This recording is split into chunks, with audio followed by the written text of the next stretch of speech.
host Ryan. Gonna wait for Matt to join us. But yeah, this week we will be talking about our favorite things of 2022. Movies, podcasts, shows, albums, books, whatever we want to chat about. Our favorite things of 2022. Yeah, should be a good episode. And we'll have some brief thoughts on Avatar 2. I just seen that. No spoilers because Matt hasn't seen it, and I'm sure a lot of people haven't seen it yet. So just brief thoughts and stuff we watched this week, as always. I see Matt has joined us. What a wonderful quick friend.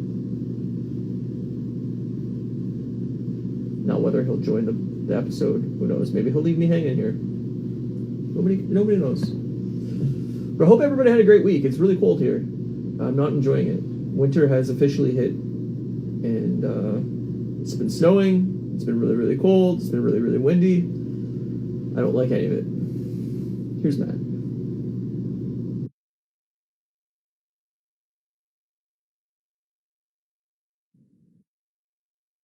Oh, see the pumps. There he is. What's up, buddy? What up?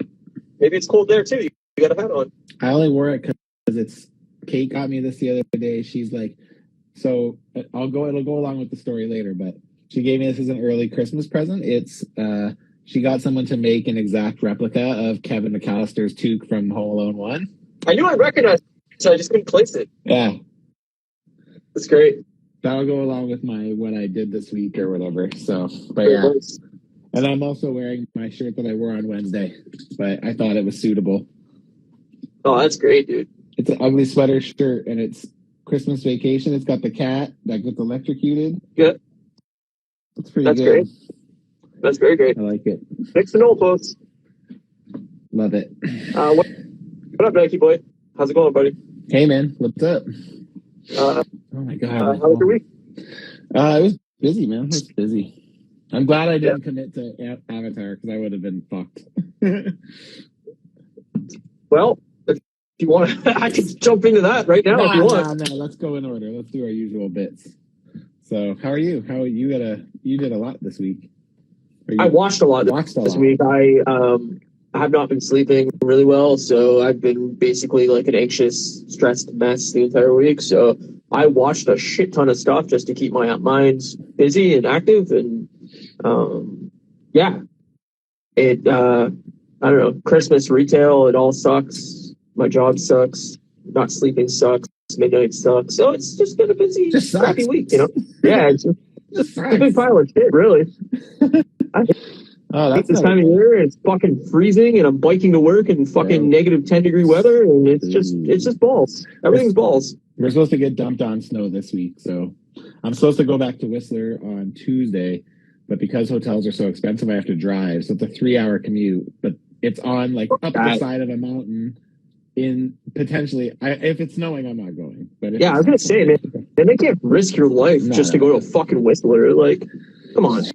No. So, but I went yesterday. But it's like even driving home at night, man, it fucking sucks because it's like dark. You're driving down a mountain, and it's like it's risky to begin with. It's snowy. Like there's not snow on the road, but there's snow on the sides of the roads, and like there's no lights. It's like fucking pitch black. Like I remember when we went up there during the day, and I was like surprised how like windy and like hilly the road is and everything. Like it's such a, I mean, it's beautiful, don't get me wrong, but at night you can't see shit. So yeah, you could never just like coast. There's like hardly any parts that are just like straight shots. Like everything is like wrapping around fucking sides of mountains and shit, twists and turns and ups and downs. And so hey, you could live in Windsor and it could just be boring and flat. So yeah, it's like everything that Windsor isn't is what Vancouver is. It's like Windsor is just flat. It's like it's hard to find places that are just flat here. Like everything's up and down and hilly, and so makes driving in the snow a lot more interesting, especially for people who don't generally do it. So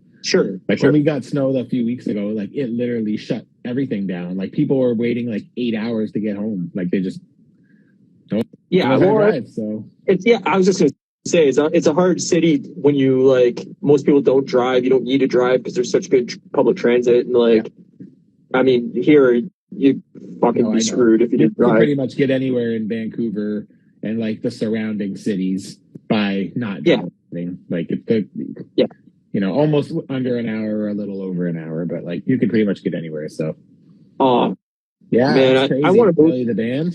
How snow? We don't get that in SoCal. Yeah, I've heard that. I've heard you guys I would love to always like move to SoCal because I think in SoCal, like right now, it's like 70 degrees for them, right? Like something like that, probably. I think it dropped below 70 because I saw people complaining online that they had to get their winter jackets out, and I'm like, motherfucker, it's like fucking for you Americans, it's like literally like 20 here. Like, well, in fairness, it is like I've climatized to the West Coast versus the East Coast, like we don't have air conditioning in Vancouver, so like right.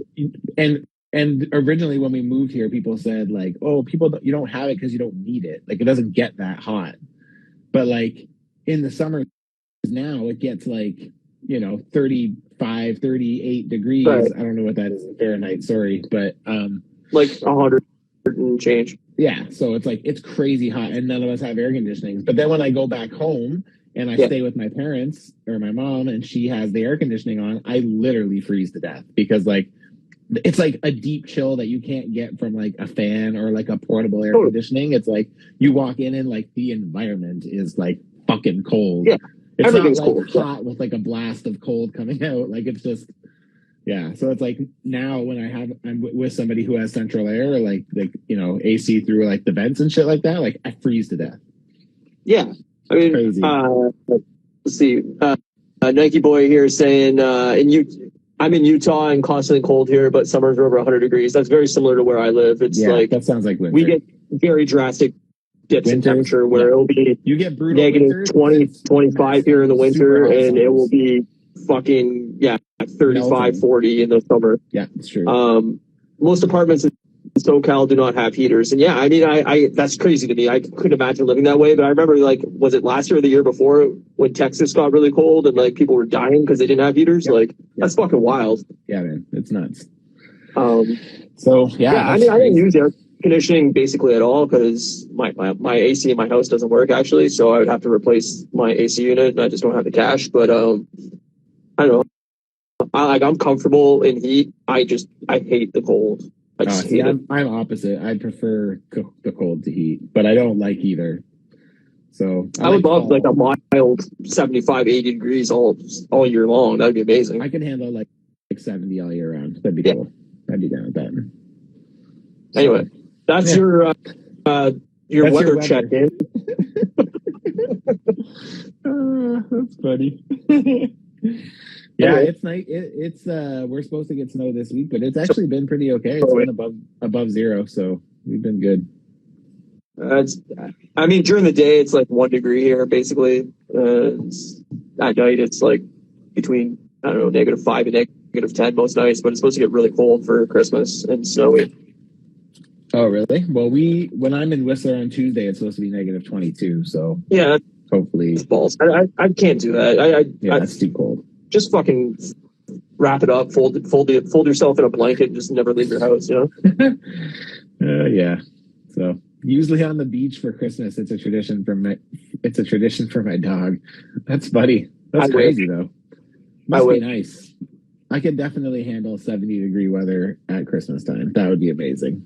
There's so many people that are like, oh, like it's so sad for people in warm climates. They don't get snow and they don't have like Christmas trees because they have palm trees. I'm like, motherfucker, if I never see snow again, I would love that in my life. I hate fucking snow. That was literally one of the selling points to moving to Vancouver. We don't get snow. And I was like, where do I sign? Yeah, I fucking hate snow. You can rain on me for the next fucking 20 years. As long as I don't have to shovel it, I don't really give a fuck. Shoveling sucks. Getting anywhere in snow sucks. It's fucking cold. Your feet freeze. Yeah. I hate it. Yeah. I don't love the snow. So you can get the snow if you want it, but right in Vancouver and the surrounding area, it's not common to get snow. The last few years we've been getting it. We get it every year now. It used to be like once every like 4 years we'd get it. But now it's like literally, I think the last 4 years we've had snow. So climate change, man. It's fucking ruining everything. Yeah, man. I hear you. So that's enough about the snow. What'd you watch this week? Anything? I didn't watch a lot, to be honest. I watched some more Always Sunny while I was customizing. I went back to doing some customizing this week. Took a break from the shelves. Nice. So I'm rewatching seasons 4 and 5. I got through the end of 4, and man, I fucking love season 4. It's such a funny season. It's so good. There's so many good. There's so many good ones. And aside from that, on Thursday night we went to the Orpheum. It's like where the Vancouver Symphony Orchestra plays, and we watched Home Alone. So they play Home Alone on the theater screen, and then they play the music, the score live. Nice. That's awesome. So Kate got me this hat and gave it to me that day. Like when we left, she's like, "I'm only giving you this early because like you'll understand." Yeah, they'll fit in. Yeah, that's great. So, so we went and did that with her parents. We went and had a nice dinner, and then we went and did that, and it was fun, man. We always do it. We do it. We've done this is our third or fourth time doing it. So. Oh, really? But yeah, we love doing it because like that's one of my favorites, right? Home Alone's one of my favorites. Home Alone's amazing.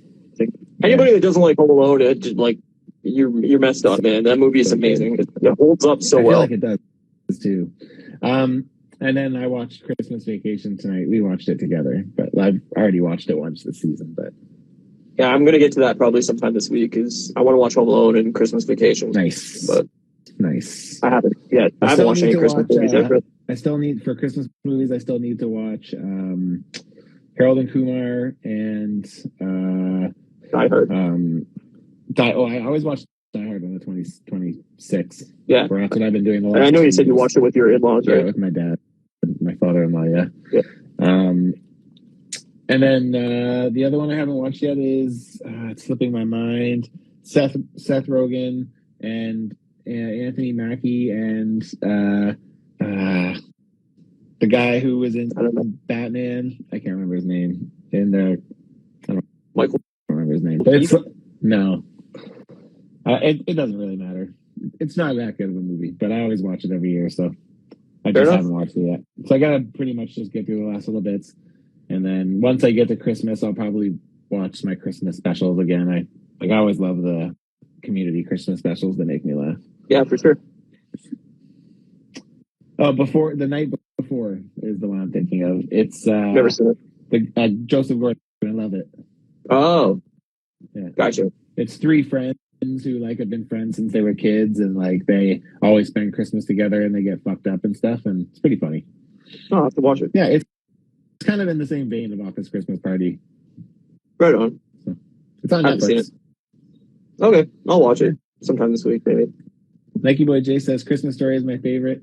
Oh, is my movie every Christmas. Nice. I don't really like Christmas Story that much. It's so sappy. Yeah. That's my problem with it. I don't know. I need some like comedy or something going on. I hate Christmas. You haven't seen Four Christmases, have you? I don't think so. You should watch that one. You'll fucking laugh your ass off. It's Vince Vaughn and Reese Witherspoon's fucking funny, and they have to visit. They always lie to their families because they don't want to go over for Christmas and say they're going to like give charity time to like help kids learn and shit, but actually they go on vacation into these all nice places, and their flights get canceled, and they get interviewed on the news, and all their family finds out that they're there. That's awesome. And so they have to do all four Christmas, like all four sides, because both the parents are divorced. So it's fucking great, man. It's super funny. John Favreau's in it, and Vince Vaughn, and yeah, there's like it's good, man. It's so funny. Did you watch anything else, or is that it? No, that was it. All right. What about you? You watched a lot. You got a lot to go over. Yeah, I mean, I'll do it quick, but I watched all of You after last week. Nike Boy in the comments was like, "Hey, have you guys seen the show You on Netflix?" And I had not, so I binged the entire series this week. So there's 30 episodes out so far, and then season 4 comes out in February. So watched all 30 episodes. It's good. It's. I think the first 2 seasons are the best 2 seasons of the 3. What is it exactly? Brief rundown. Without spoiling anything, basically the main character is Dexter. If you've seen Dexter, it's a very similar vibe to Dexter.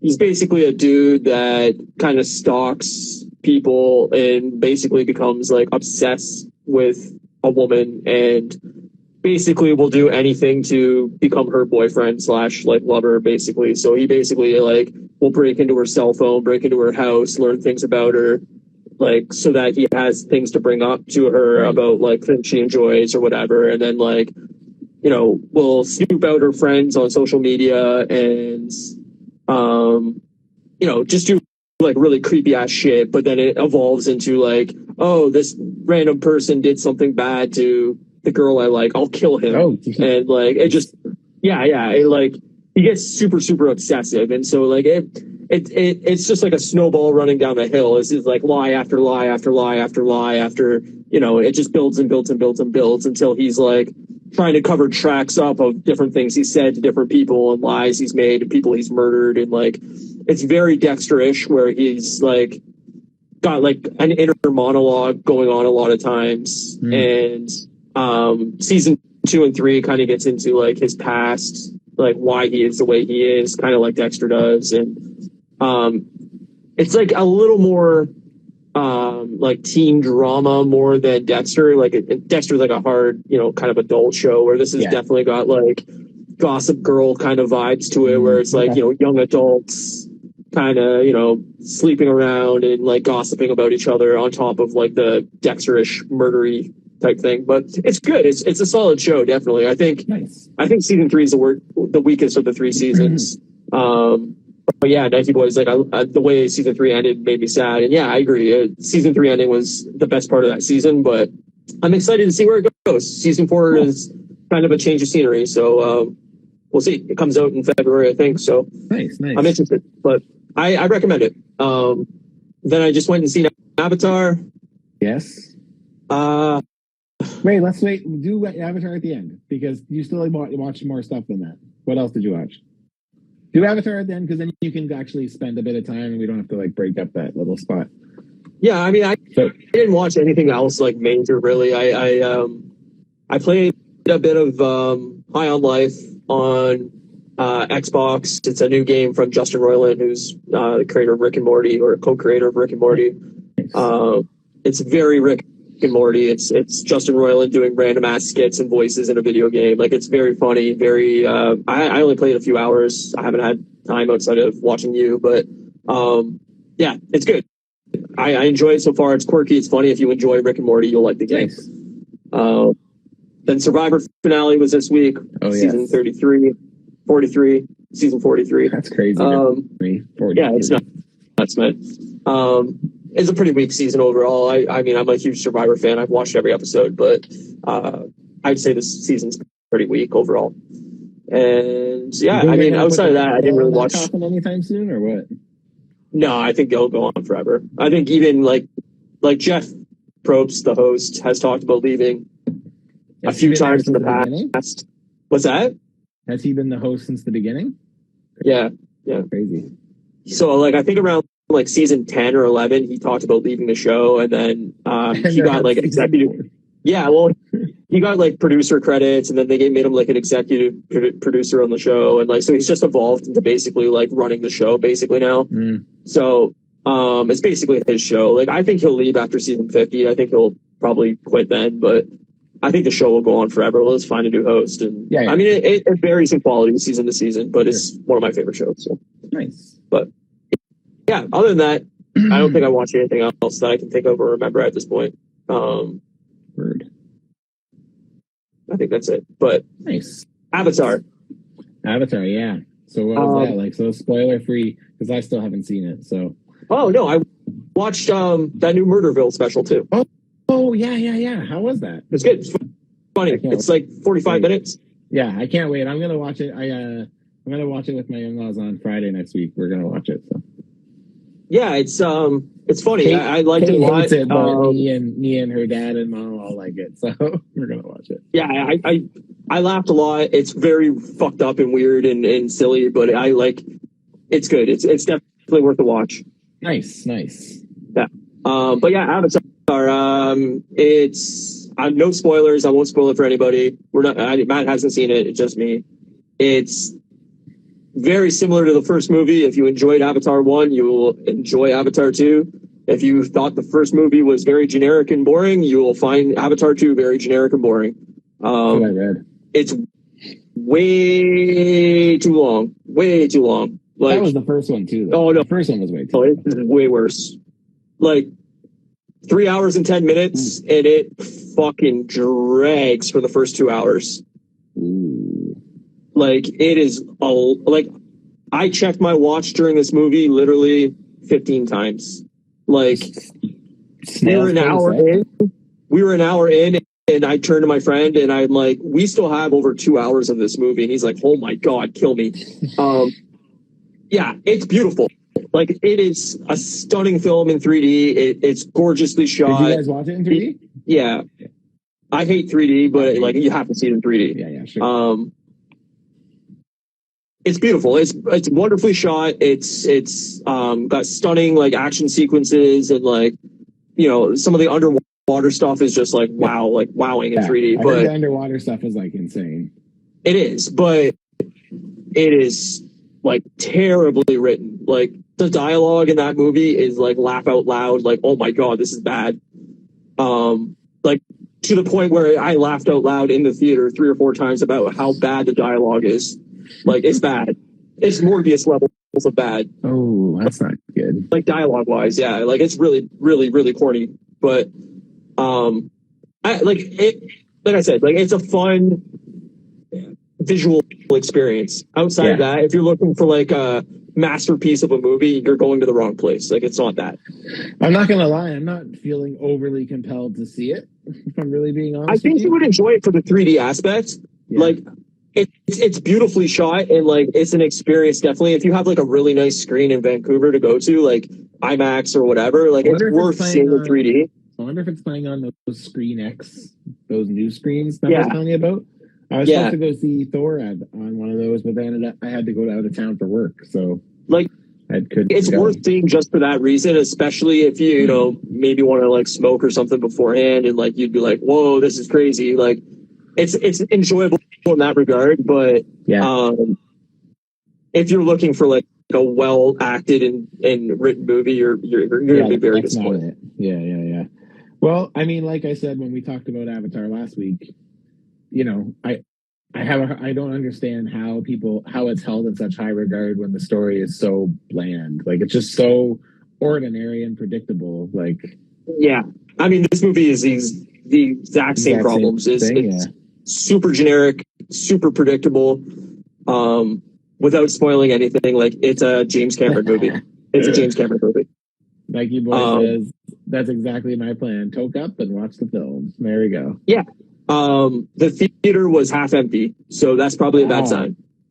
That isn't a good sign, was shockingly unbusy. That's crazy, but not surprising because I will say that every time I go to the theaters now, it's never full anymore. It used to be opening night was packed. Black Panther, you can get your tickets right away.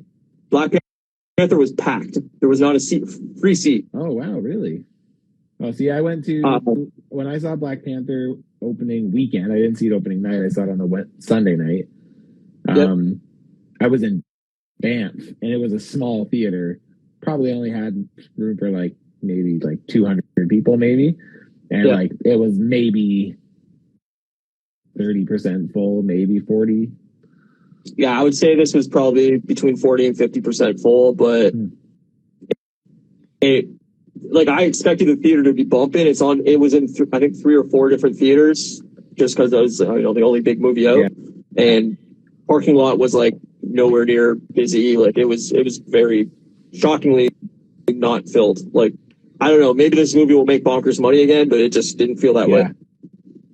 Yeah, I watched this channel I do a podcast called The Weekly Planet, and on Thursdays they usually do something called Caravan of Garbage, where they like talk about something that's relevant to something that's coming out. So in celebration for Avatar, they've been doing James Cameron films, and this last week they just did Avatar, and so it was funny to like just see it myself and give a review on it, then to listen to them do it. Both of them hadn't seen it since it first came out. And they had very similar things to say about like story wise, how it's just kind of like whatever and predictable, but like the visuals are kind of what save it. And I think this movie will have like a huge effect for the next like 5 or so years on like visual effects and how to shoot movies underwater, how to shoot movies in 3D. Like if there's a big movie coming out that wants to do 3D, like obviously they should be looking at, James Cameron and the studios that he works with for this movie to do that. But there's nothing memorable about this movie other than its visuals. Like it is so bland. So basically what I expected. Yeah, like I honestly think out of the first 2 hours you could cut an hour out of it for sure, and it would have been the same movie. Like it's so slow for the first 2 hours. That's unfortunate. Yeah. Do they leave it? Do they leave it in a way that like is left open for another sequel? I mean, I know they're doing more, but I mean, do they make it obvious in a way that's to directly set up Avatar 3? But like, I'll put it this way: is like I came out of the theater and I went, okay, so Avatar 1 was in the jungle and Avatar 2 is underwater. Avatar 3 is going to be like Songs of the Sands or something like that. Like it's going to be in a desert setting and it's going to be like a Dune ripoff of like, oh, there's sandworms that we can ride on this time and like shit like that. Like it's going to be something along those lines where, and then my buddy's like, it could take place in like an Arctic climate or something like that on the planet. I was like, yeah, that's the other option. It's either in a desert climate or an Arctic climate because it's just like, it's like magic paint by numbers, generic action film. Yeah. Anyway.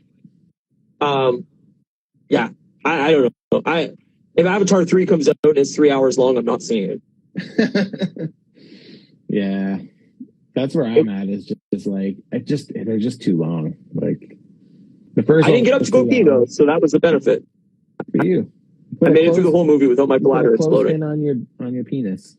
Yeah, I catheter into a bag. Kidney blow up. Yeah. That's what I told my friend. I was like, man, we'll sue James Cameron if our bladders explode. Anyway, let's get into our top of 2022. Oh, it's a good one. I have a huge mix of everything. I have like TV shows and movies and music, songs and albums. I have nerd moments and memories and video games and podcasts and YouTube channels and toys.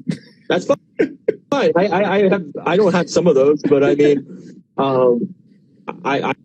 mean, I have movies, shows, music, podcasts. This is our best of 20, this is our favorites of 2022. So this is subjective, obviously. Of course. These are our favorites. And if they don't work with yours, then you can suck my balls. Well, comment what you liked or didn't like. That's fine. I mean, it's subjective for sure. I mean, everybody has different tastes. And, yes. Yeah, I don't know. I mean, do you want to get into movies? Yeah, we should start with movies. That makes the most sense. Sure. So, what do you got? Like, top 5, top 10, top 1? I didn't. To be honest with you, I didn't want to like hold myself to numbers because I end up just putting things in. So it's just like for each section, I kind of put the things that like came to mind. I did the same. Right. So it's like I don't really have numbers. So for like movies, I kind of just wrote. Actually, I only have 2 movies, and one was I have comments about. So like the movie probably that I liked the most this year was Doctor Strange. I think Multiverse of Madness. That was probably my favorite. Nice. I think the thing I like a lot about that movie is I felt like it's like the MCU finally embracing the comic books and just like accepting that like crazy shit is just happening and everyone is now just like, oh, there's a monster running through the city again. And it's just well, shrug it off. Yeah, I mean, that's really what it seemed like. Yeah. Half of them, they all went back to the party and drank. Like, they were just like, whatever. So, like, yeah, I kind of like that it's, like, the first time we get to see the MCU, like, really embrace that, like, this is, like, a comic book. And I like that. I liked it. It stood out to me a lot. Plus, I really like Benedict Cumberbatch's Strange. So, yeah, it's great. Like, we get lots of that this time around. So, I really liked it. I thought it was good. So I wrote The Batman as my number 1 movie. Nice. See, I didn't even think of The Batman, but The Batman is great. Yeah, I mean, I think it's a little long. That's my critique on it. I think this movie, or the year overall, was pretty bad for movies, honestly. Like, there wasn't a ton that stood out for me, but The Batman is one that, like, I love Batman. Batman's my favorite comic book hero. Like, I liked Robert Pattinson as, emo Batman. Like, people complained about it, but I love the take on it. I love that he's more of a detective. I loved the eeriness of the movie, the tone of the movie, the like kind of noir, like darkness of the movie. It's great, and I'm so excited to see what they do with the sequel and where it goes. But I mean, the DCU is in a disaster state, so I don't know if I have a lot of faith. But I hope that they just do their own thing, and it doesn't have to be necessarily tied into the DCU. I wrote 5 movies down overall. So did you hear that they wanted to do that though? They wanted to get him to be like the main. Yeah, it's bad. I love James Gunn, but I think it's in crisis mode right now for DC. Like, I think this is just a disaster waiting to happen. I think the fact that he's doing what he's doing is a good thing. So I'm on board. Like, I mean, I mean, it's easy for me to say because I haven't seen like 80% of the DC movies. Yeah. I'm not saying the movies are good. I'm just saying that, like, if everybody's freaking out about like not having Cavill as Superman and not having Gal as Wonder Woman and Affleck as Batman, it's just like for him to have to work around the stories that are in place that are not even good. Like you're basically putting a huge hurdle in front of him before he even gets out of the gate. Like totally, and it's just like what he's doing is the right thing to do. You're limiting the directors that want to take part in the universe because they're already kind of tied to a bunch of storylines that they don't want to necessarily tell. So yeah, exactly.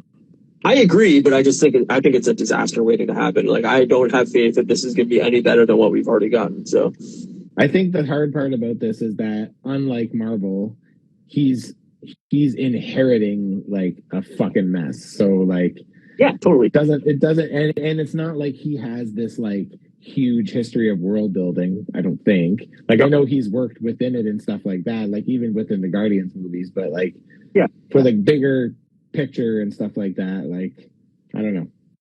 But I mean, I think it's better in his hands than where it was before. So, and I think all this stuff happening like kind of has to happen. So let's just hope that the Batman 2 is good. That's all I gotta say. Everything else, I hope so. If it doesn't work, then it doesn't work. I'm fine with it. As long as the Batman's good, that's all I need. I actually hope it works because I think it'll give Disney a wake-up call. I agree, too. I mean, competition always breeds better content. So, yep. What else movies you got? Yep. The only other movie I had was Clerks 3, and I said I have it as well. Not that I think it's the best movie, but it's just it hit me in the nostalgia, and it fucking left me like crying like a big fucking baby. Same. Exactly. Yeah. Same. It's crazy how you can care about characters that are such like shitheads and like totally like fictional as fuck. Like totally useless pieces of shit to society, but like you just like care so much about these characters that are fucking stoners and delinquents and like losers. And I also have Clerks 3 in there, and I agree with you. It wasn't a great movie. It was a good, solid finale to the Clerks trilogy. Yeah, but I agree. It's the first movie of Kevin Smith's that like I've liked in a long time, and it was just a nostalgia-driven cry fest for me, and I enjoyed it. So same here. It was really good. So that was all the movies I wrote down. Like, Doctor Strange. I mean, Black Panther and Thor, I guess. But like I said to you last time, I rewatched Thor not too long ago, and I was like so unimpressed by it. So I was just like, So I have Thor as in my list as well. I think that's my favorite Marvel movie of the year. But I liked it more than Black Panther, and I liked it more than Doctor Strange. But I haven't rewatched any of those at all, so maybe on a second viewing it wouldn't hold up. Yeah. I don't know, but like I said, this movie I liked Thor on the first viewing. For the record, I thought it was good. I didn't love it, but I liked it. Yeah. But when I watched it the second time, I was just like, oh man. So I also have the movie Scream 5. I guess you want to call it Scream, whatever. Yeah, I'm a huge Scream fan. It was a great, solid sequel. So I love Scream. And the movie Emily the Criminal with Aubrey Plaza. I really enjoyed that movie as well. So that's the top 5 I wrote. There's a few others that I could probably throw in there. Like I watched Barbarian and really liked it. Nice. Yes, I remember you saying that. this, there's a few other flicks, but I just left it at 5. I think those are the best 5 movies I've seen. Nice. That shows how much I cared. I picked 2 movies. Yeah, but I said, oh, sorry. It was a weak year. Yeah, it was a really weak year. I agree. I didn't even like the Marvel movies enough to put them on there. I was just like, they're okay. But see Black Adam, so also didn't see Black Adam. Nike Boy J says, "How about that Scream 6 trailer or teaser?" Yeah, great. That looks fucking cool. Even caught my eye. I can't wait. I think Nev Campbell not being in it is a good thing. Definitely gives them an opportunity to do something a little different with it. They don't have to follow the storylines that have already been built up. Imagine Nev and taking it to a new city. What's that? I've always said that I'm surprised that wasn't a twist some point in the movies where one of these characters just fucking mentally breaks and is like, fuck it, I'm just going to kill everybody now. I don't know. I mean, that could be a twist is it ends up being Sydney is in the movie and she's one of them. Who knows? But I doubt it. I don't know. I love that it takes place in a different city and they're doing something different with it. After 6 movies, you got to do something different with it. So agree. Like I said, I haven't watched the Scream since I don't remember honestly. 3 maybe. Maybe 4 and 5 are good. I don't know if I saw 4. I can't remember. But yeah, this one even caught my attention. I was like, oh, it's kind of good. I'll definitely see it in March. So nice. What do you have for favorite series? I have, how many do I have? 1, 2, 3, 4, 5. I guess I have 5 for this one. I guess one's technically not a series, more as the special presentation. But I wrote 10. We could dive into however you want. I don't have them in any order. These are my top 10 shows. I don't either. I don't have them in order. All right, we can just go back and forth. I think that works best. So I'm sure there's going to be lots of duplicates. Sure. I think my favorite, if I had to pick a favorite this year, I think my favorite series that I watched this year was probably Andor, I think. Nice. I have Andor on my list. I really liked it. It was really fucking good. And it was a nice, fresh take on Star Wars that, we literally just finished talking about this, but I think it's the best. I like Star Wars. Yeah, me too. It's great. There's a lot of other good stuff. Even Book of Boba Fett kind of spilled into this year, and I didn't love the Book of Boba Fett, but there are definitely parts of it that I liked. Yep. Mainly those 2 Mandalorian episodes, but sure. But yeah, I don't have Book of Boba Fett on my list. So. I don't have it on my list either. No. So what about you? You can hit one of yours now. I'm sure we have a couple that are the same too. Yeah, I mean, I'll just go in the order I wrote them. Severance, season 1. Yes. What are you saying? That's the Apple show, right? It's on Apple Plus. It's excellent. I highly recommend it. I don't want to give any spoilers away. It's kind of a sci-fi show, and it definitely, you need to go into it with an open mind and just kind of watch it as it goes. So I don't want to get into too many details, but it's definitely worth checking out. It's probably the best Apple Plus show there is. Definitely check it out. Nice. Oh, one of my fingers just fell in front of me and made a big avalanche. I like it. Another one that I really liked was one we talked about, and I'm sure is on your list, is Handmaid's Tale. Yeah. But this season was really good, and I was curious to see where they were going to take it. And now that she's kind of out of Gilead, and I wondered if it would be as exciting and as intense, and it managed to be. So pretty excited for what they do next for that last season. I think it's going to be, I think it'll be good, but yeah, I'm excited to see. Yeah. So yeah, it's also on my list, and I loved it. I love season 5. I think it was excellent. So yeah, I'm glad you liked it. I was it's one of those things that I've been meaning to say, oh, you should watch this. Yeah, well, I'm glad you did. It's funny because sometimes a person will say oh, you should check this show out, and then I just see a trailer or the cover of the show, and I'm like, oh, that doesn't look like it's for me, and then randomly somebody will say, oh, check this show, and I just hop on it right away, like you for this week, and it just gets its hooks in me immediately, and I'm like, oh, I got to binge this, I got to get it done, and Handmaid's Tale was that show. I binged the 4 seasons in a week. It was excellent. Man. Yeah, that's crazy because there are long episodes too. Yeah, so it's great. I love Handmaid's Tale. Yeah, that's great. I got Yellow Jackets season 1 on my list. I don't think you've seen it, but No, it's a AMC show. Again, very sci-fi, very out there in premise. I don't want to give spoilers away. It's another show you should go into very blind and just enjoy it for what it is.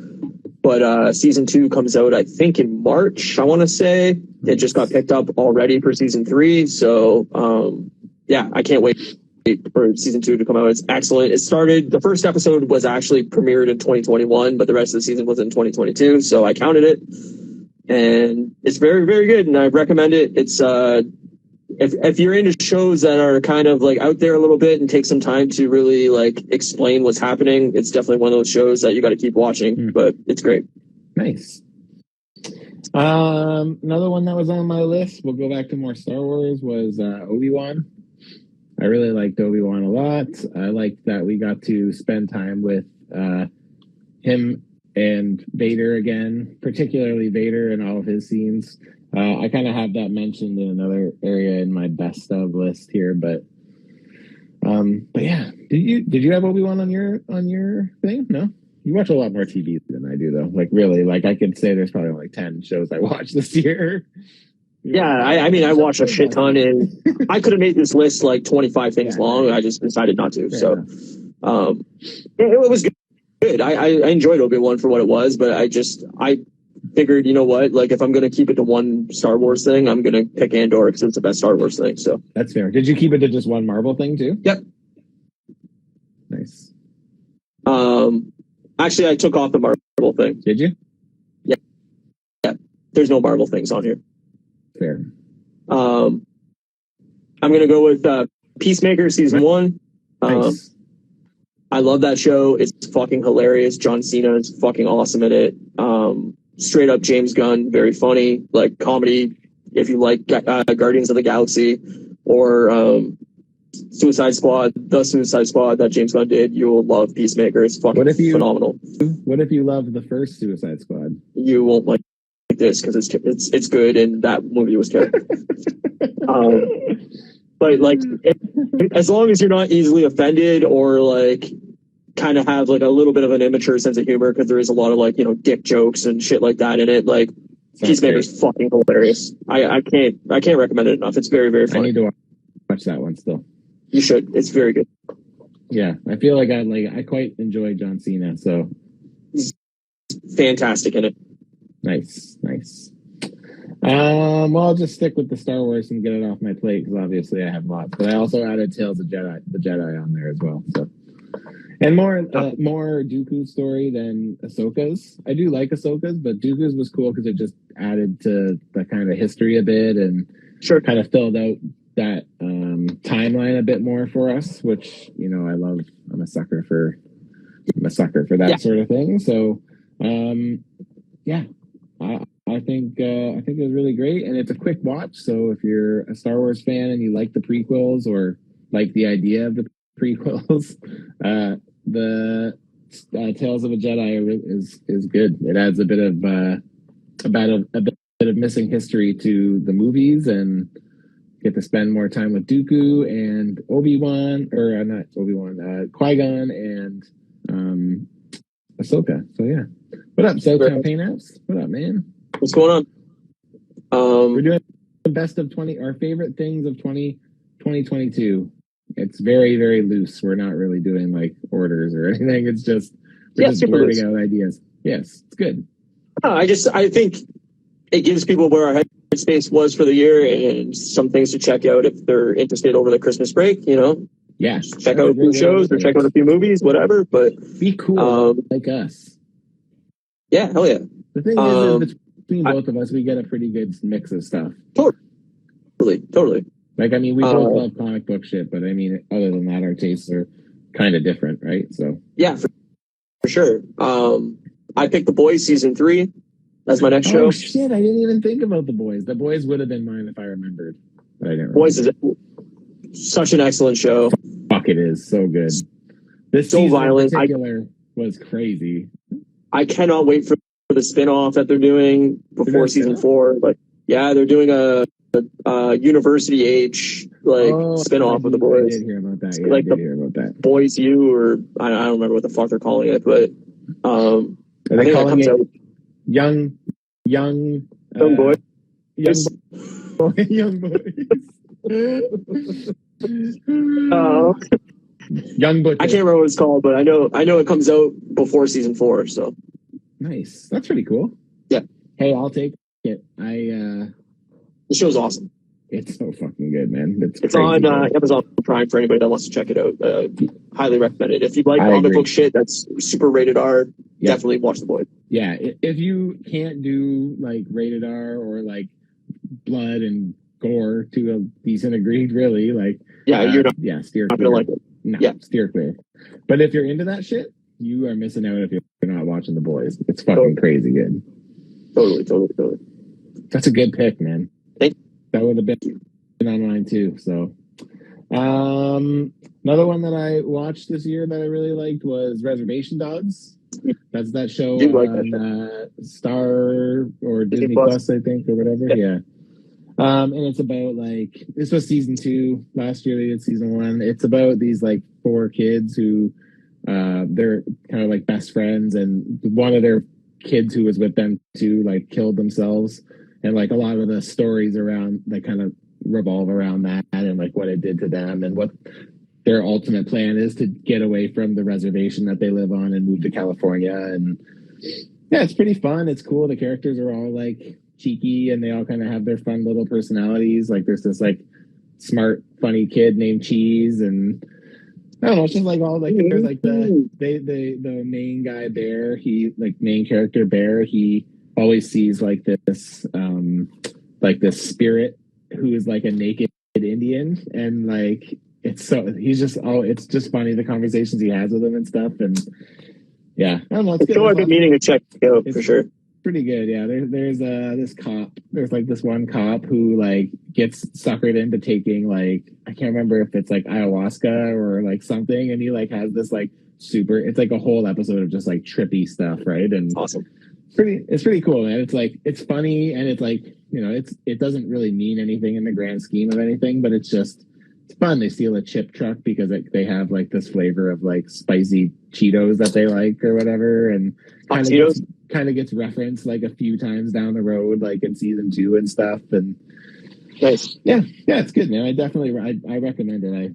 Kate wanted to watch it, and it didn't really seem like something that really was that interesting to me. But then when she was watching it, I got sucked into it pretty quick and was oh, this is great. Yeah, I'll have to check it out. We watch it week to week when it's on, so we don't even wait. So fair enough. I also have Better Call Saul, the final season. Nice. Which was season 6. I'm a huge Breaking Bad fan, and Better Call Saul was a fantastic prequel series to Breaking Bad. Obviously, this is the final season, so the show is complete now. So if you need an awesome show to binge and you would like Breaking Bad, I highly recommend it. I think it's all on Netflix in Canada. I don't know about other countries, but how many seasons is there? Call Saul. 5? 6.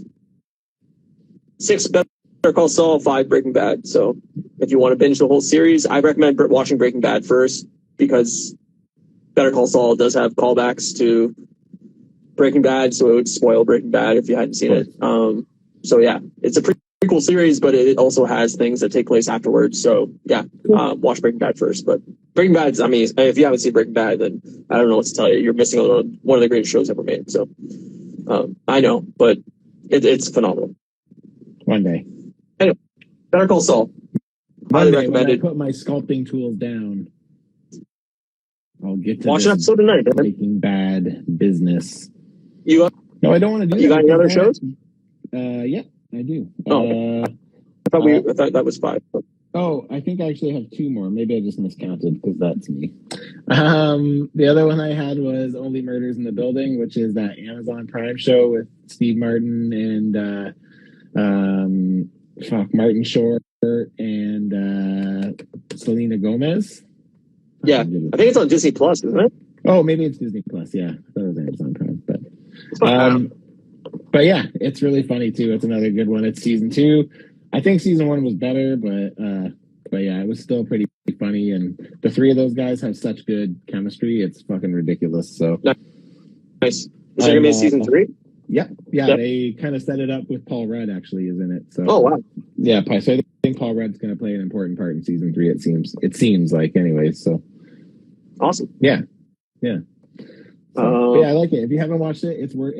Especially if you like Steve Martin and Martin Shore, definitely check it out if you haven't, because like it's definitely like their standard style. So I mean that's the reason I haven't watched it is because I just can't stand Steve Martin. So yeah, that's fair. I know he's definitely like he's pretty specific and his characters in particular, right? So did you have more? You have more, right? Oh, I have one. I have one more, but you go next.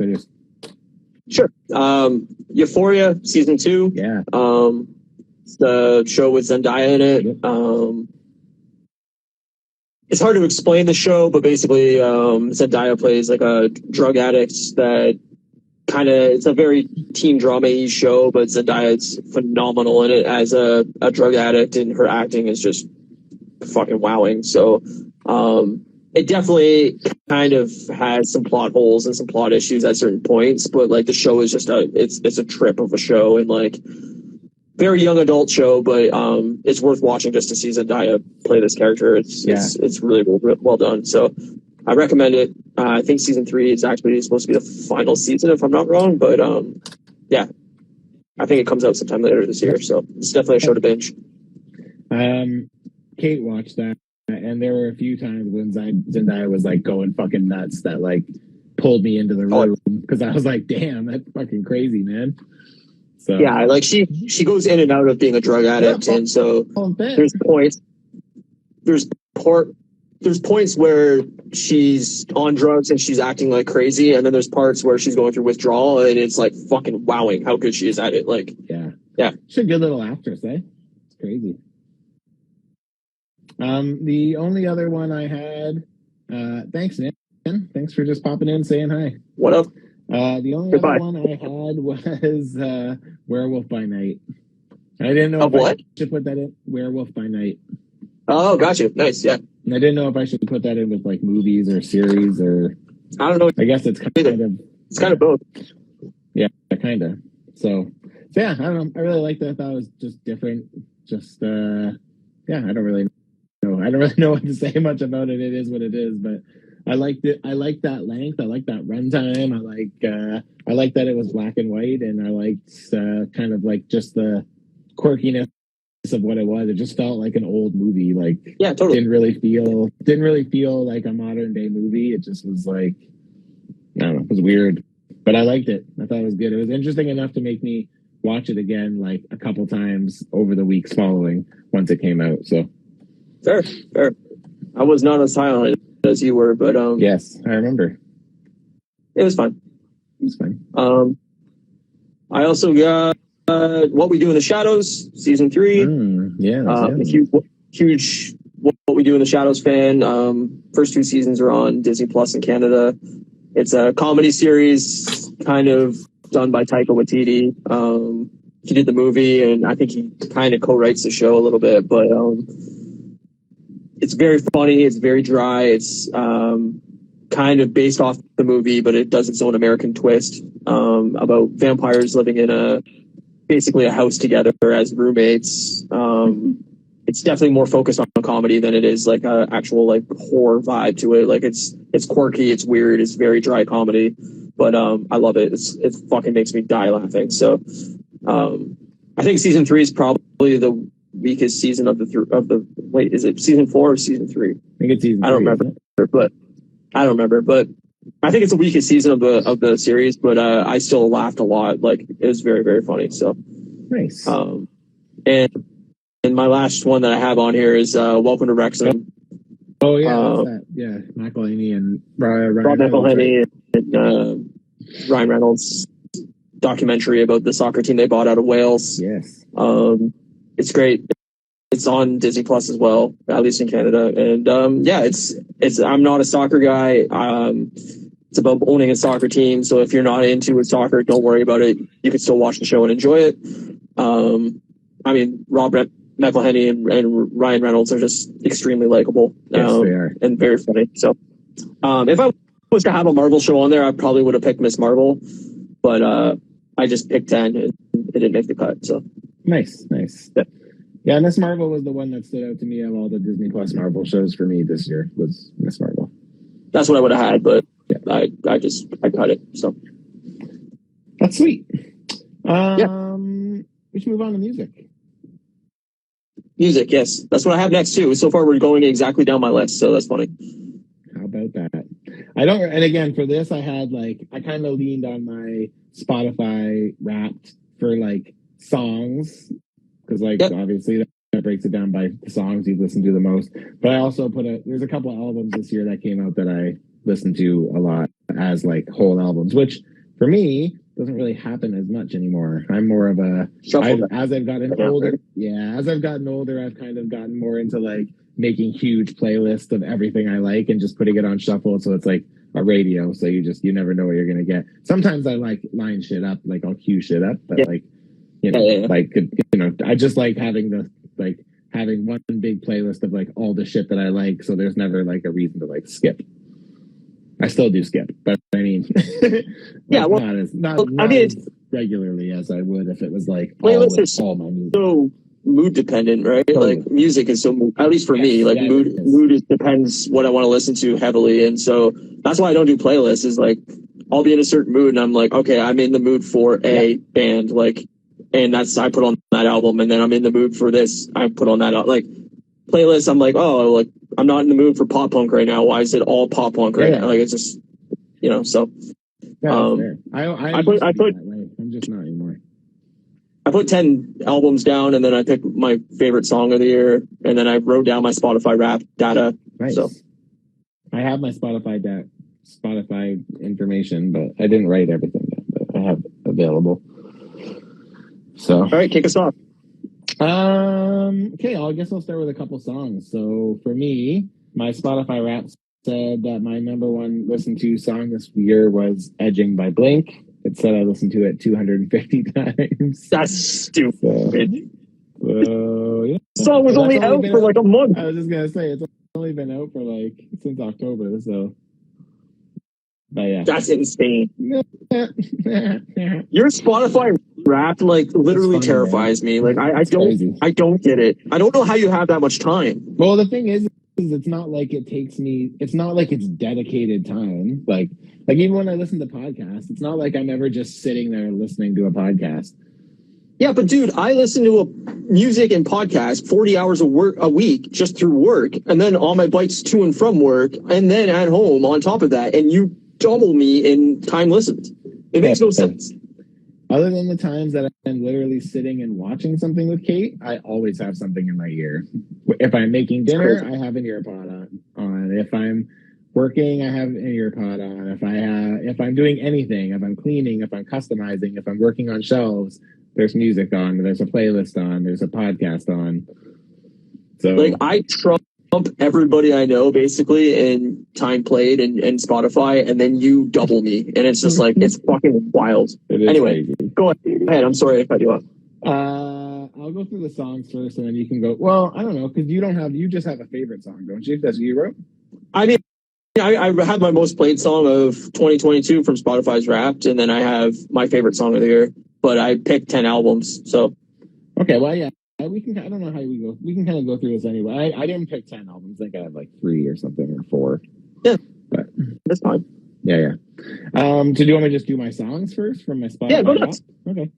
And then my second one was Betty by Young Gravy. You know that song? Never even heard of it. It's on a KFC commercial right now. Oh fuck. It's a catchy song, man. Never heard of the artist, never heard of the song. He's kind of like a one-hit wonder right now, but and then I had the new I can't remember the name of the song. That new Panic song that I love.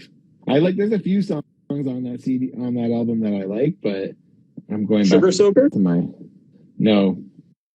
Hang on. I don't know what the new single is. It's not a single, I don't think. Oh, okay.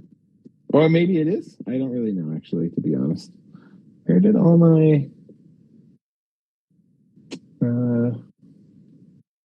I like that album, but it didn't make my top 10. Yeah, it did. The album itself. Middle of a Breakup is the song that I'm It's a good obsessed song. with. Yeah, it's a catchy song. Yeah, really catchy. That was my number 3. And then All I Wanted featuring Mark Hoppus by Avril Lavigne was my number 4. And Body by Megan Thee Stallion was number 5. You skipped. That's an interesting mix of songs. It's a very weird mix.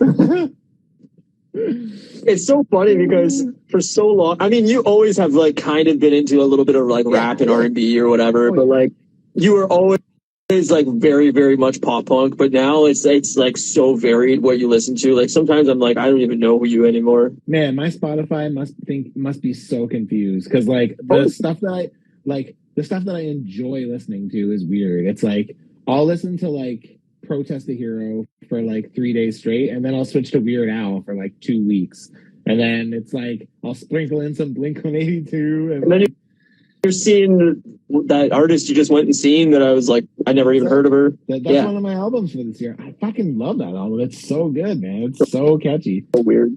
It is weird. I can't deny that, but it is weird. But it's good. So I picked my favorite song of the year. I definitely picked is Paramore. This Is Why. Nice. I think it's my favorite Paramore song. Did you hear that other new song? Yeah, The News. Yeah. What do you like? Do you think I liked it? Fantastic. Better? Yeah. I liked This Is Why better, but The News is very catchy. I can't wait. Like that's my most anticipated album by far for 2023. Like I cannot fucking wait. I love Paramore, and like I think this is like already shaping up to be their best album. Like I love the tone they're going for. I love the catchiness of the song.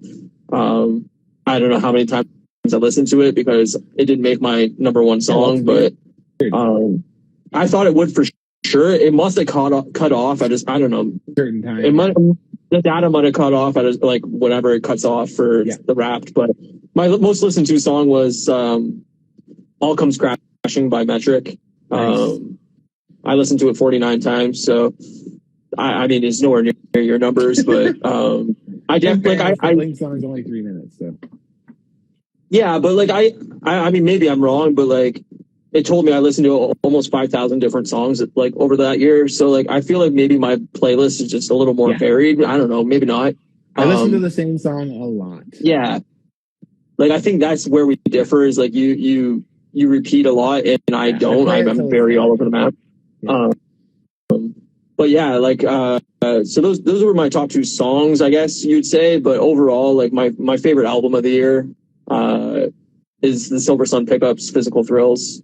It was my most listened to album of the year. They were my most listened to band over the year. Nice. I listened to them 3,830 minutes.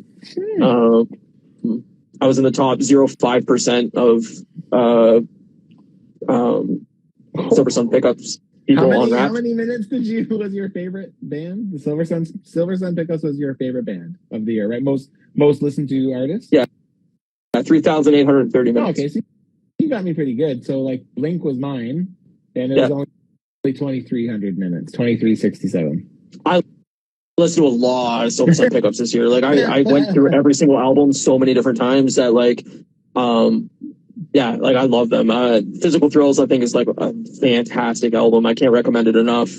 Their back catalog's great, and this is the first year in I think 3 years that Minus the Bear wasn't my top band. So yeah,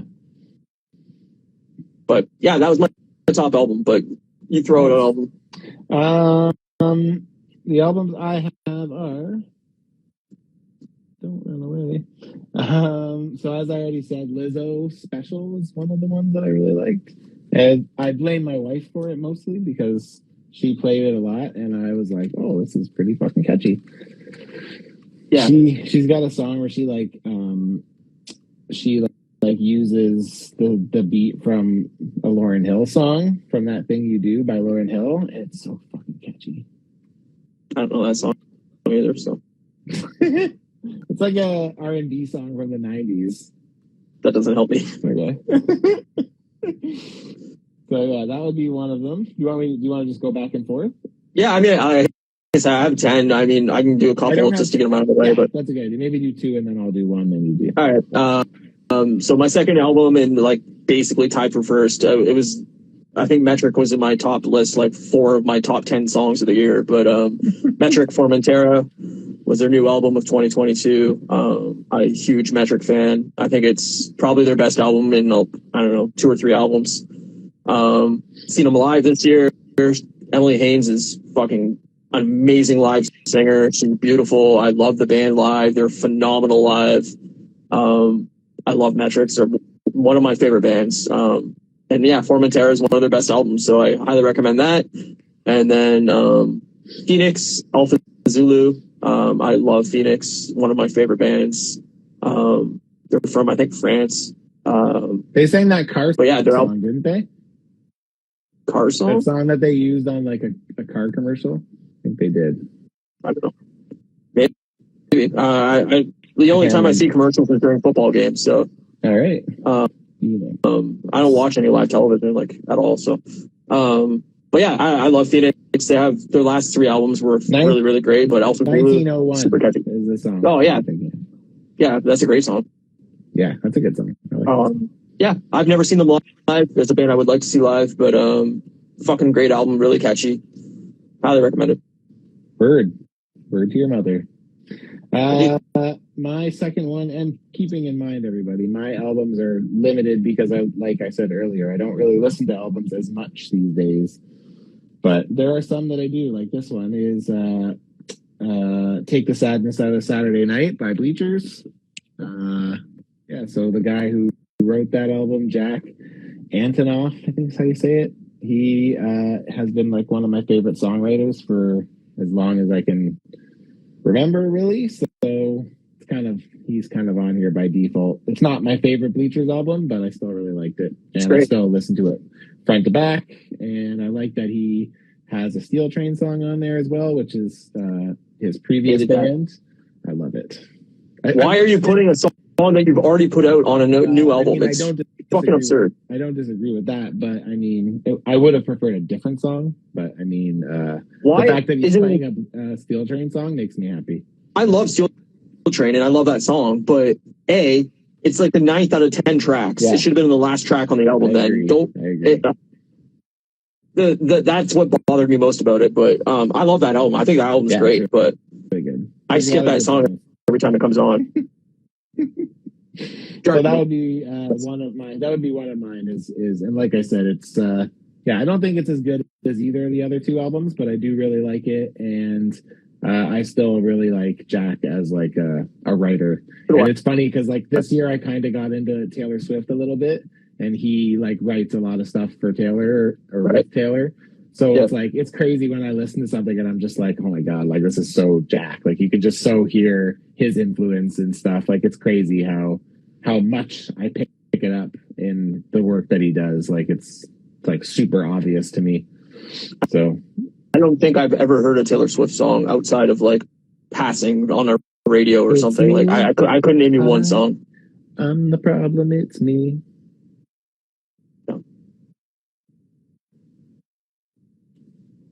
If you put me on Jeopardy right now, it was like name a Taylor Swift song for $1 million or whatever game show, I'd fail. I couldn't name you one song she's played. Just say I'm the problem, it's me. You'd lose, but just say that. Fair. That's not the name of the song. You should listen. Well, then I still listen. You should listen to that song. That song I was just singing, the one version where they did with Bleachers, because it sounds enough like Bleachers that it might pass for you. I'm really bothered by her in general, so I avoid her. I have nothing against her personally because I obviously don't know anything about her personally, but the fact that tickets of hers were going for like $70,000 or whatever is fuck off. Yeah, well, that was a Ticketmaster thing too, but that's a whole other. Yeah, but she's one of the most popular artists in the world. She can control some of that. Like, use your fucking power and wealth and fucking do something good.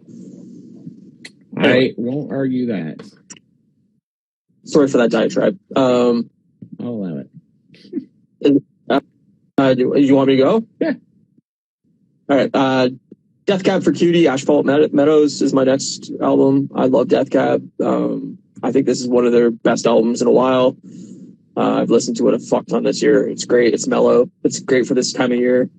Are you gonna go see Death Cab Postal Service? I would like to, but I didn't even see where they were going or ticket prices or anything. But I'm sure they're expensive. I'm sure they're expensive too. They're in Seattle. It's a bummer. They're not here again, but they're in Seattle. I would love to go. Like, there's so many tours coming up. Like, I wanted to go to see Paramore so bad, but tickets were $200 each. I'm like, I'm not paying that. It's a lot. Where are they at? Where were they playing?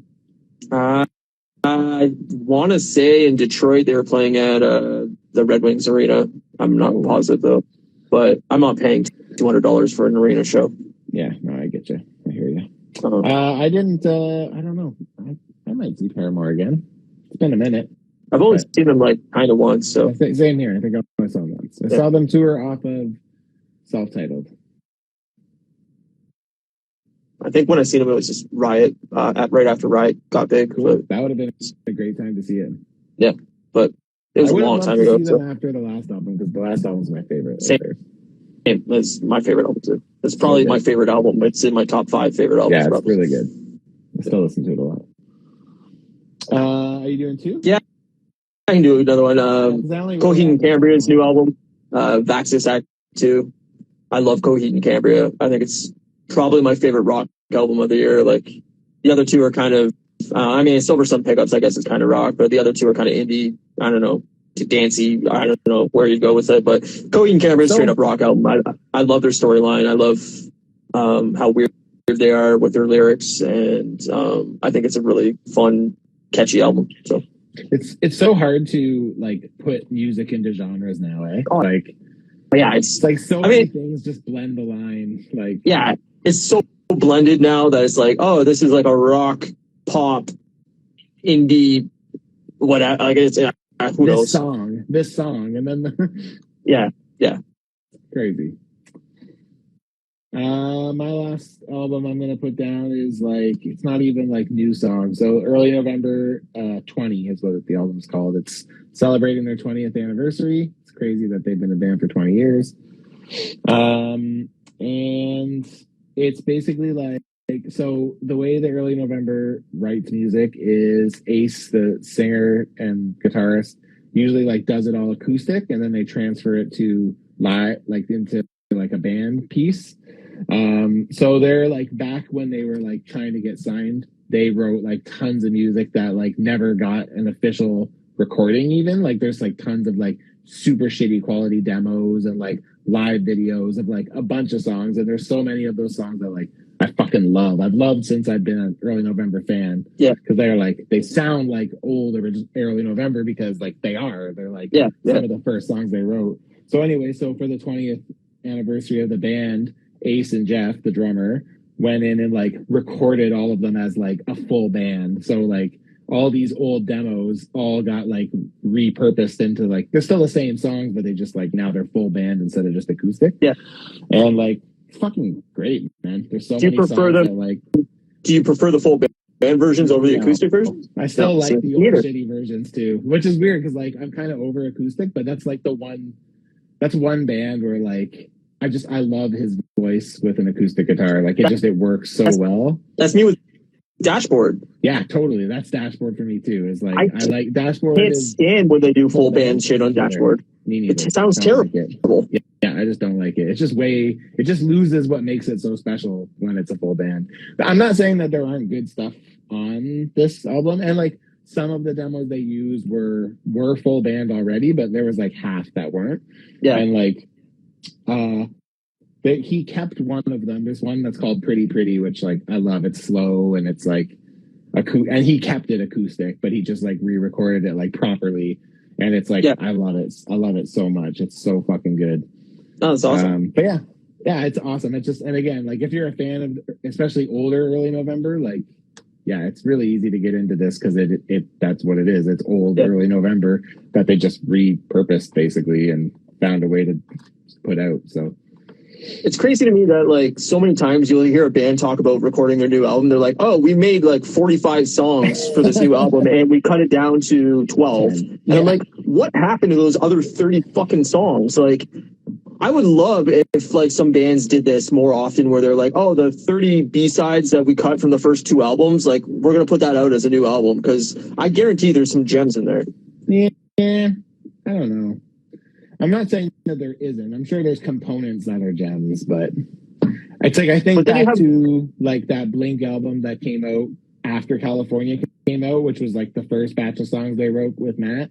Yeah. And it's like, I'm so glad that they scrapped all that. I mean, there is stuff in there that I like, but like, I'm so happy that they scrapped all that and wrote California, because I think California is superior like tenfold. So. I agree with you there, but then like, I guess I'm fighting my own argument in a way, because like Red Hot Chili Peppers put out 2 double albums this year of like whatever 40 songs, and I think like 25 of them should have been left on the cutting room floor. Exactly. So that's the thing, is you end up getting a lot of shit that shouldn't be there anyway. So yeah, I guess you're right in a certain extent, but like something like, I don't know, like The Used or something like that, where they haven't, like in my opinion, haven't put out a good album since their second album. I would love to hear some of their early B-side shit that never got, you know, out. Well, a lot of that stuff gets out through like singles and like, you know, import singles and stuff like that. Sure. So you, like, go back in the day, like in the 90s and early 2000s anyway. Yeah.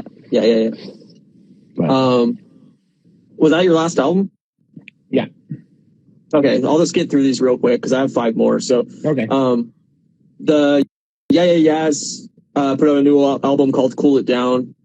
At first I really didn't like it that much, and it's growing on me like a fuck ton. I think there's like 4 or 5 songs on it that are just fucking phenomenal. So I'm a huge Yeah Yeahs fan. Like I loved their first 2 albums. I think they've kind of progressed. Like I love you. That album's amazing. But yeah, I don't know. There's like I think 2 or 3 songs on here that I think are some of the best songs they've ever written. But I also think the last song on the album should have been tossed away completely because it's terrible. But anyway, Megadeth, The Sick, the Dying, and the Dead. I love Megadeth. I think they're like one of my favorite hard rock bands or metal bands, whatever you want to call them. But you know, everybody, I guess I mean, everybody has a different opinion, I guess, but you know, Metallica would be like the biggest metal band in the world, I would assume, via album sales or popularity. Right. And I think their output for the last like 20 years has been pretty much utter trash, where Megadeth has never got to that fame level of Metallica, but I think they've put out way better albums over the last decade than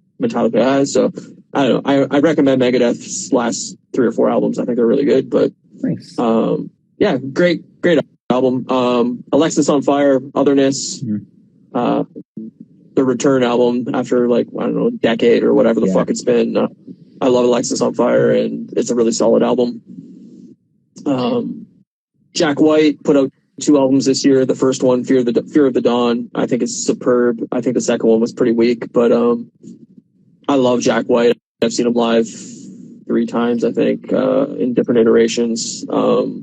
Yeah, he's an amazing guitarist. He's awesome live. He's a great singer. He's very creative. And Fear of the Dawn, I think, is his best solo album. So I recommend that. And then the final one is Muse, Will of the People.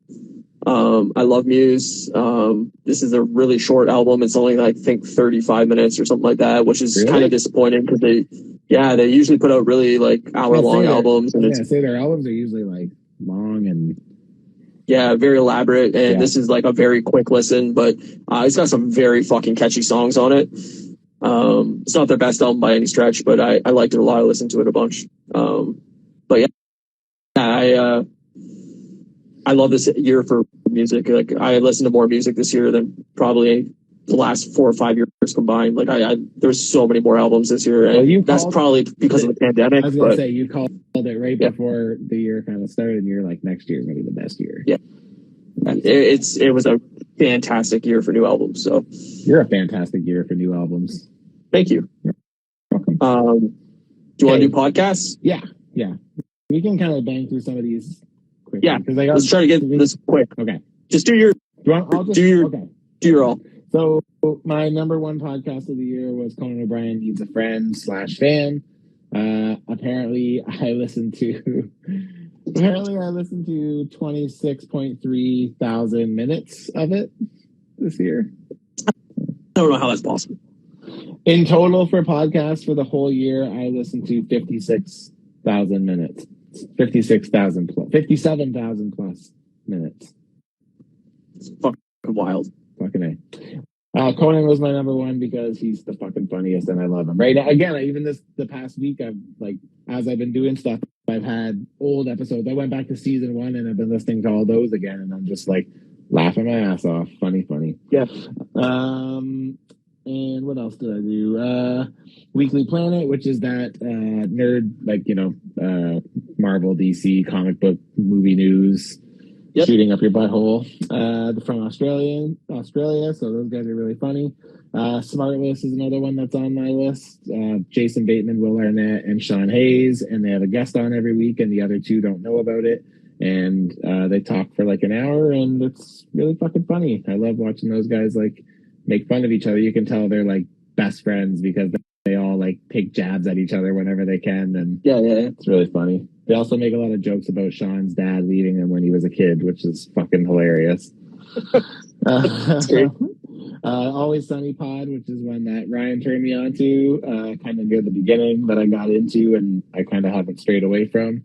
Now they do video pods every week, which I also enjoy, but I still mostly listen to the audio only version, but I still always catch the visual one once. And then the last one is Figure Booth, which is Prime to the First and Figure Fan Nate. They are people in the action figure community.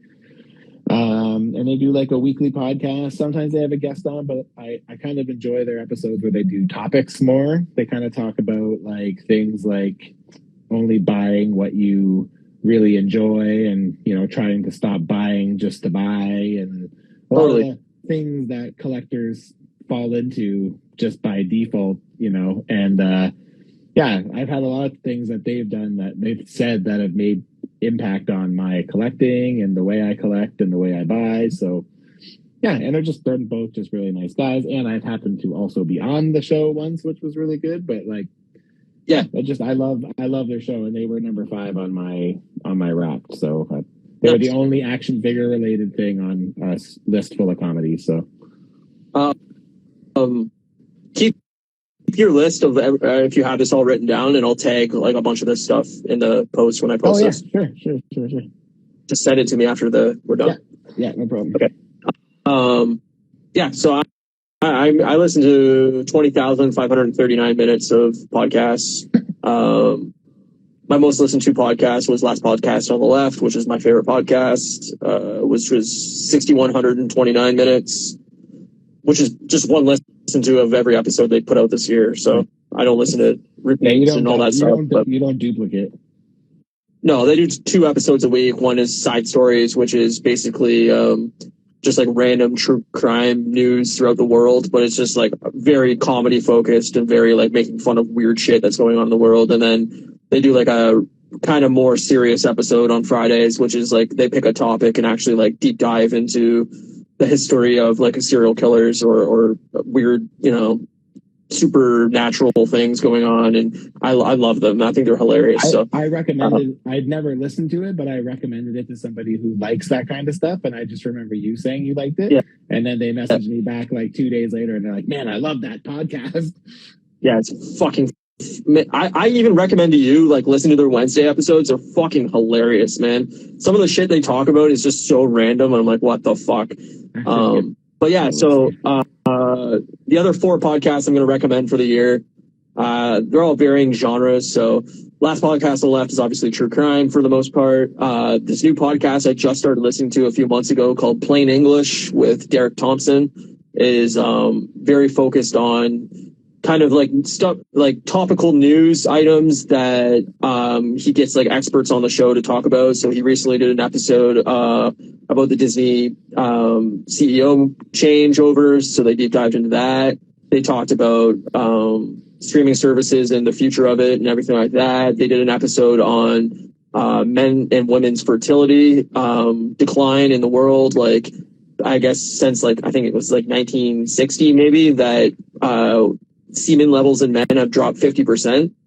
And they're saying that by 2050, we may actually have like a massive fertility issue, which again brings us back to Handmaid's Tale. But it was actually a really interesting topics. So they do a lot of like, he does a lot of different shit, but he always has like a really smart expert on to talk about whatever issue he's bringing up that week. Yeah, really good. I highly recommend it. Bill Simmons podcast, which is mostly focused on sports. I only listen to the NFL like episodes. He does 3 episodes a week. One's focused on football, one's focused on basketball, and one's sometimes focused on varying topics, sometimes both, sometimes media, sometimes movies. It depends. But really, I love Bill Simmons. He's really funny. He's great knowledge of sports, and especially for football. So Sacred Symbols is a PlayStation podcast I listen to weekly I've followed Colin Moriarty from IGN for 15, 20 years now. He used to work at IGN. He broke off to another company. Now he's at his own company. So it's a great PlayStation podcast if you're a PlayStation gamer. And then Always Sunny podcast, which is a comedy focused podcast from the Always Sunny guys, which you also had. Yeah, those were my top 5. So all right. Hey, we can bang through a couple little ones. Do you have anything down for like YouTube channels that you follow? Because I have a couple. Nope. Bang them up. So Wrestle with Andy is one that I got into this year, which is like a channel dedicated. He does like dedicated videos that are just about wrestling topics. Like the ones I kind of got into, I know I've mentioned them on the show before, were like his year in reviews, and he basically starts at like 1988 or something like that to 2006, I think he's up to, and he just goes year by year, like what happened in the WWF, title changes, and like any introductions to any characters that were relevant, or feuds or matches that were super important. So like as I was kind of getting into WWE, WWF again, like it was good to like catch up on a lot of that stuff that like I remembered, but like didn't remember timeline wise and stuff like that. So that was one of them. And then my usual ones, which again, I shout out all the time because I know what it's like to make content, and these guys never stop putting it out. The Toy Migos and Toying Around.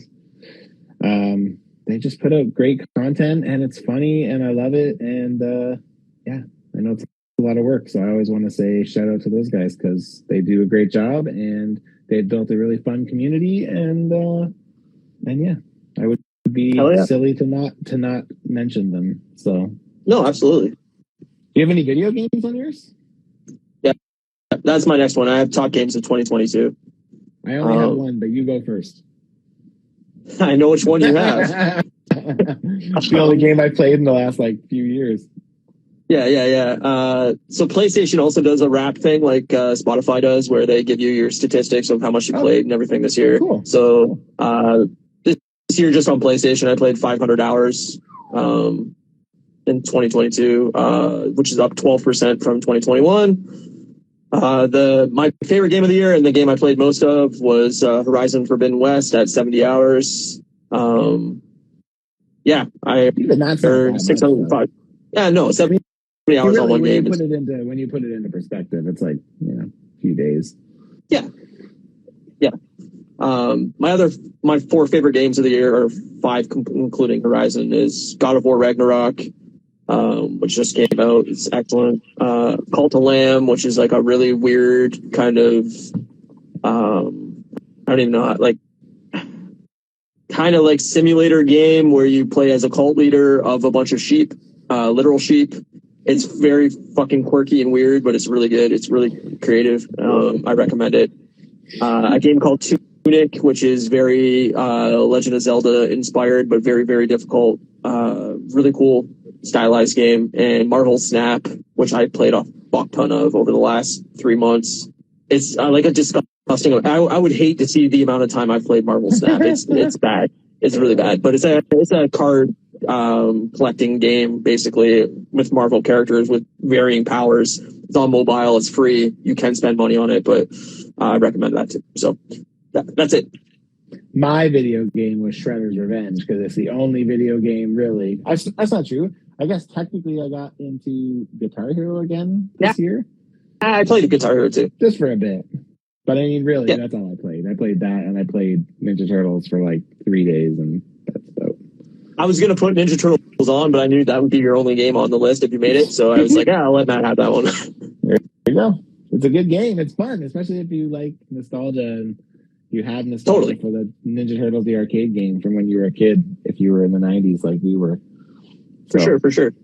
That's the only categories I have other than my most anticipated for 2023. So before you get to that, I have a couple of things. Do you have any moments from this year that were like very memorable to you? Something that happened in a show, something that happened to you, something that, is there anything that like really stands out to you as like memorable from this year? No.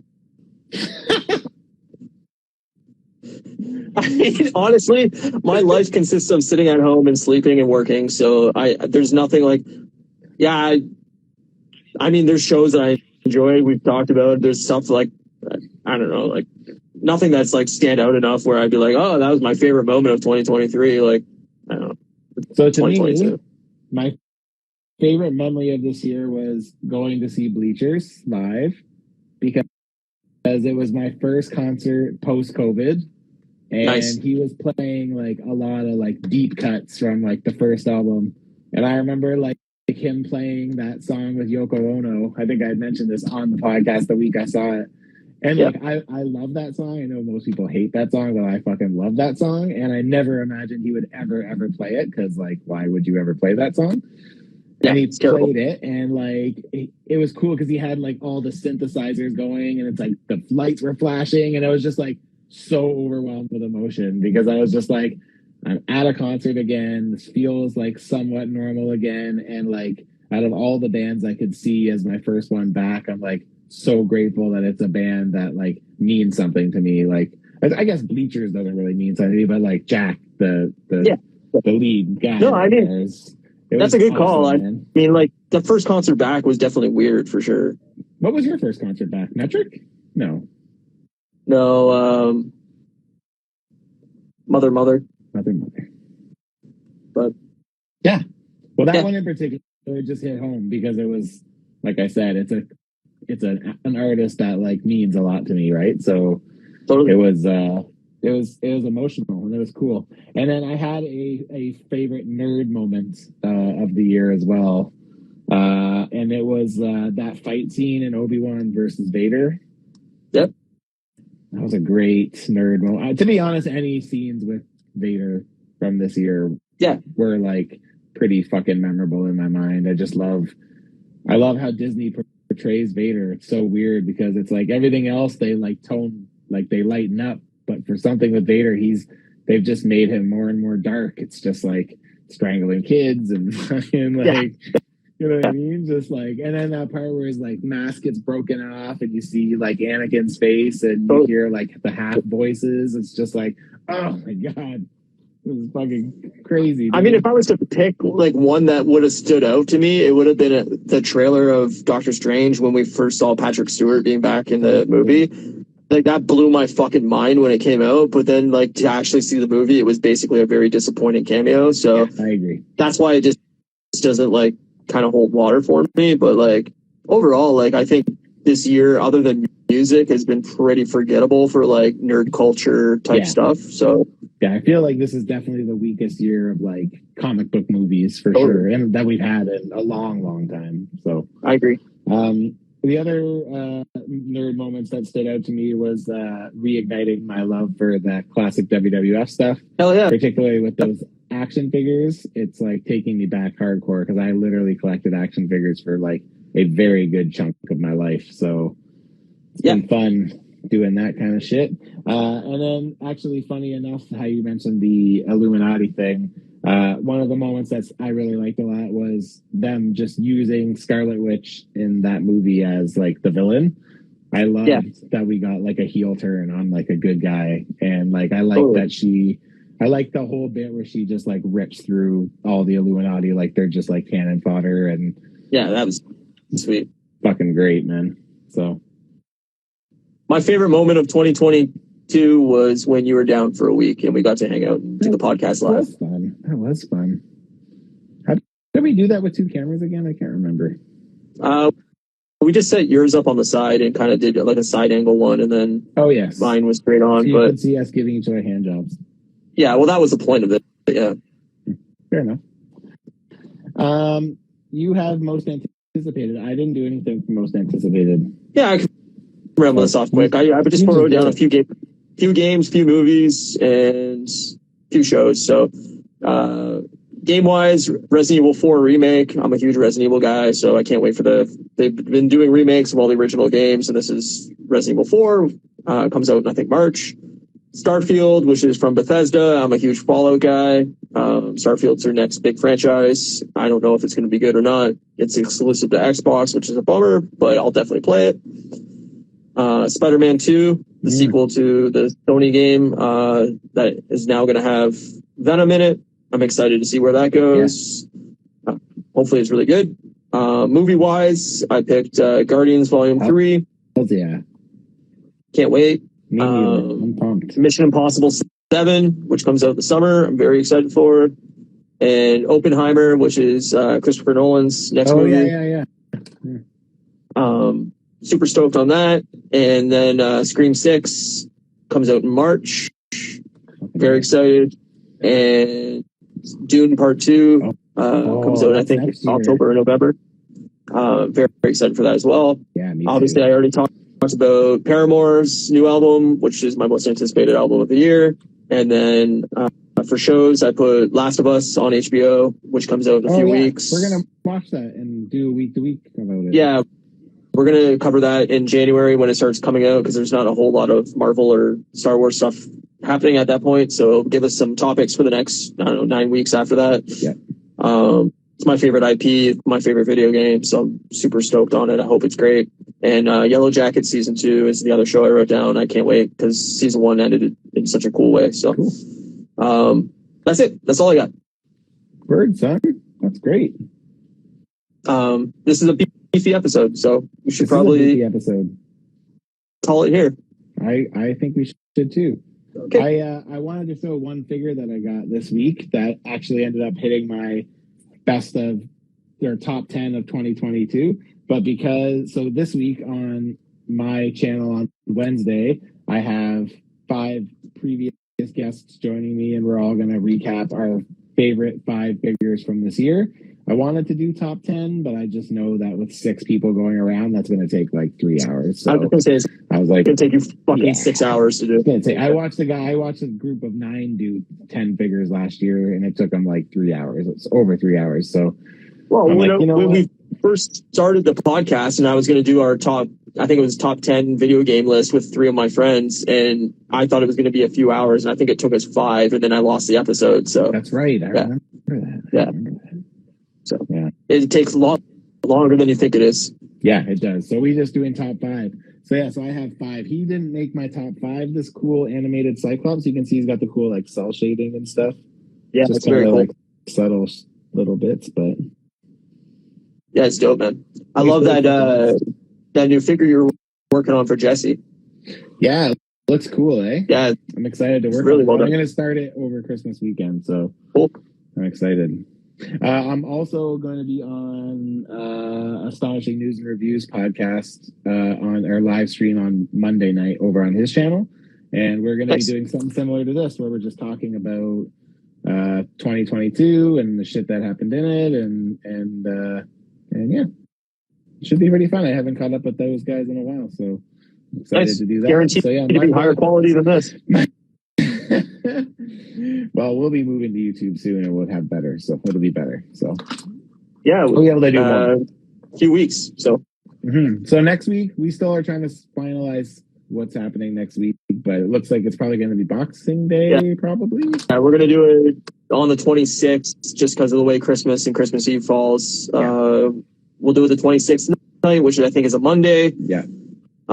The following week, we're not really quite sure yet. I got to see my work schedule. We're both busy with New Year's stuff. Obviously, it won't be New Year's night. We'll figure that out. It may be the Monday as well if Matt's free. But just the way the holidays fall and my days off is going to determine when we do these. But if worst case scenario, we will skip the first week of January, and then we'll relaunch on YouTube the following week. So thanks everybody for watching. Appreciate it. Thanks everybody for checking out the podcast over this year. It means a lot. If you're not already, please follow us, Moose Milk Media, on Instagram, and at Customs by Matthew on Instagram, follow our YouTube channels, subscribe to our YouTube channels because the podcast will be leaving Instagram, like I said, very quickly. That's an awesome figure too. I love it.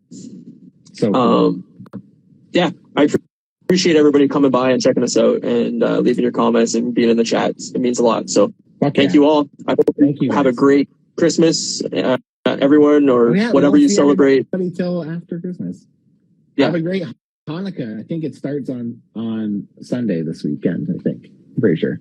Yes. Hanukkah, it's Christmas, whatever you celebrate. Kwanzaa. Enjoy it. Kwanzaa. Made up holidays I don't even know. Festivus. That's coming up quick. Yeah. I'm not a big Christmas guy, but I hope everybody has a safe and healthy holiday with their family or loved ones and get everything or see everybody that you want to see. Yeah, and don't forget to chill and fucking relax. Get your feet up and enjoy yourself, and don't fucking take on anything. Don't stress out. Than just fucking take it easy. Take it easy and enjoy the day. It's a day off from work, and it's a day to enjoy your friends or family. So yep, hell yeah. I know I will be baked as a motherfucker for the whole thing. So it's a way to do it. Anyways, we will see you on the 26th, and thanks everybody for coming by. Say good night, Kevin. Good night, Kevin. See you, bye. What's up, everybody? Welcome to Moose Milk Podcast, episode